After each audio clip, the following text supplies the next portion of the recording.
Hey, what's up? This is Ricardo at Parts People, and in this video, we'll outline the steps for completing a part replacement on your Dell PC. Visit our website and use this coupon for a 5% off discount.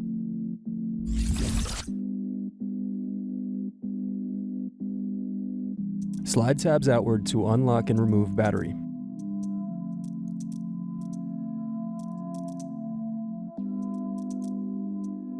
Unscrew, then remove access door.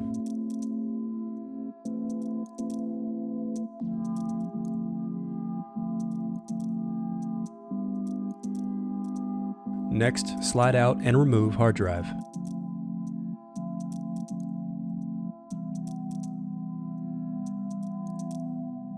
Now unscrew and remove Caddy.